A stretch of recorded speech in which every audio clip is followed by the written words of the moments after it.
Hi hello வணக்கம் and welcome to 70mm channel. So இன்றைக்கி இந்த வீடியோவில் நம்ம பார்க்க போகிற இன்ட்ரெஸ்டிங்கான ஒரு காசிப் என்ன அப்படின்னு பார்த்தீங்கன்னா, சாவி நடிகை கர்ப்பம். கணவர் கேட்ட கேள்வியால் மனமுடைஞ்சு நம்பி ஏமாந்துட்டேன் அப்படின்னு சொல்லி கண்ணீர் விட்டுருக்காரு நம்ம கீர்த்தனமான சாவி நடிகை. என்ன விஷயம் அப்படின்னு இந்த வீடியோவில் பார்க்கலாம். தமிழ் சினிமாவில் பிரபலமான நடிகையாக இருக்கக்கூடிய இந்த சாவி நடிகை தன்னுடைய காதலனை கல்யாணம் பண்ணிக்கிட்டு அதுக்கப்புறம் ஒரே ஆட்டம்தான். ஸோ 10 வருஷமாக காதலிச்சு கல்யாணம் பண்ணிக்கிட்டேன் அப்படின்னு சொல்லி கதை விட்டுருக்காரு. எந்தளவுக்கு உண்மை அப்படின்றது நமக்கு தெரியாது. இருந்தாலும் கல்யாணத்துக்கு அப்புறம் கவர்ச்சியில் பின்னி படல் எடுத்துகிட்ருக்கிறாரு. ஏன் தொப்புள் முதல் கொண்டு காட்டிட்டார்.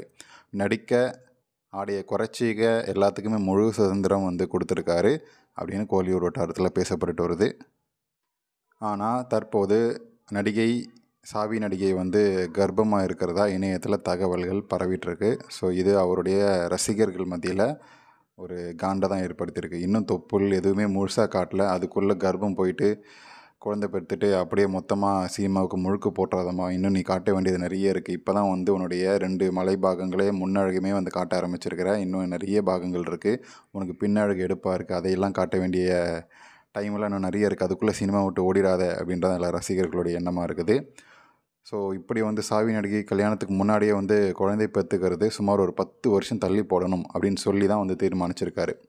அது சொல்லி தான் கல்யாணமும் பண்ணியிருக்காரு. ஆனால் திட்டமிட்ட, அதாவது பிளான் பண்ணாத அந்த கர்ப்பம் அவரை சோகத்தில் அழைத்திருக்கான். ஹனிமூன் போன இடத்துல வெறித்தனமாக பண்ணி கர்ப்பம் உண்டாகிருக்கு. இதை தெரிஞ்சுக்கிட்ட கணவர் குழந்தை பெற்றுக்கிறது, அதன் வளர்த்துக்கிறதுல கவனம் செலுத்துறதே முக்கியம் அப்படின்னு சொல்லியிருக்கிறாரு. குழந்தை பெரியவனாகும் வரை சினிமாவில் நடிக்க வேணாம், ஒதுங்கிரு அப்படின்னு சொல்லி கட்டளையிட்டிருக்காராம். இப்படின்றது கிசு வருது.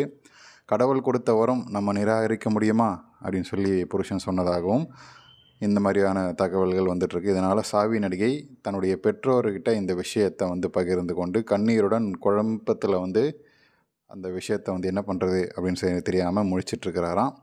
தன்னுடைய நெருங்கிய தோழிகளிடம் இது குறித்து சாவி என்ன செய்வது, என்ன பண்ணுறது அப்படின்னு சொல்லி அட்வைஸ் கேட்டுட்ருக்கிறாராம். ஸோ உருக்கமாக புலம்புனாலுமே இதை கலைச்சிடலாம் அப்படின்ற ஒரு முடிவில் தான் அந்த நடிகை இருக்கிறதா பேசப்பட்டு வருது. கோடம்பாக்கம் வட்டாரத்திலும் இதான் பேசுகிறாங்க. இந்த திடீர் மாற்றம் சாவி நடிகையுடைய சினிமா கனவுகளெல்லாம் தற்காலிகமாக ஓய்வு கொடுக்குமா, அல்லது அவருடைய அந்த மறுபடியும் கர்ப்பத்தெல்லாம் அவங்க சினிமா வட்டாரத்தில் கலைக்கிறது பெரிய விஷயமே இல்லைல்ல.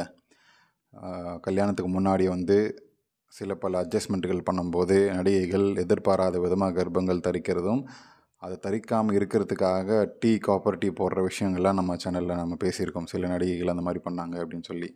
அது கல்யாணத்துக்கு அப்புறம் அந்த புருஷனை கண்டுபிடிச்சி பயங்கர சண்டை, இவ்வளோ வேலை பார்த்துருக்கே நீ அப்படின்ற மாதிரி, அந்த மாதிரி விஷயத்துக்காக பண்ணாங்க. அப்படியெல்லாம் நடிகைகள் இருக்கும்போது இந்த நடிகை கொஞ்சம் பரவாயில்லன்னு தான் தோணுது. இந்த நடிகையோடைய இந்த கர்ப்பத்தை பற்றி இப்போது மோஸ்ட்லி 99.9% கலைச்சிருவாங்க அப்படின்றதான் என்னுடைய கருத்து. உங்களுடைய கமெண்ட்ஸ்ன்றதை கமெண்ட் செக்ஷனில் மென்ஷன் பண்ணுங்கள். ஸோ நம்ம கீர்த்தனமான இந்த சாவி நடிகையை பற்றி இவங்க காட்டக்கூடிய கவர்ச்சி, இப்போ நீங்கள் பார்த்தீங்களா இந்த இதில் கூட தன்னுடைய முன்னழகை எவ்வளோ குனிஞ்சு காட்ட முடியுமோ அவ்வளோ குனிஞ்சு அந்த வீடியோவில் கேமரா எங்கே இருக்கோ அதுக்கேற்ற மாதிரி காட்டிகிட்ருக்காரு. இவ்வளோ கவர்ச்சியில் இறங்கி காட்ட ரெடியாக இருக்கக்கூடிய நம்ம கீர்த்தி நடிகை இன்னும் நிறைய காட்டுவாங்க. அதனால் சினிமாவுக்கு முழுக்க போட மாட்டாங்க இப்போ அப்படின்றது தான் என்னுடைய கருத்து. உங்கள் கருத்து என்னன்றதை கமெண்ட் செக்ஷனில் மென்ஷன் பண்ணுங்கள். வீடியோ பிடிச்சிருந்தால் லைக் பண்ணுங்கள், ஷேர் பண்ணுங்கள், சப்ஸ்கிரைப் பண்ணுங்கள். டிஸ்கிரிப்ஷனில் கொடுத்துருக்கூடிய Insta page and 70mm stories சேனலுக்கு மறக்காமல் சப்ஸ்கிரைப் பண்ணிக்கோங்க அண்ட் பெல் பட்டனையும் ப்ரெஸ் பண்ணிக்கோங்க.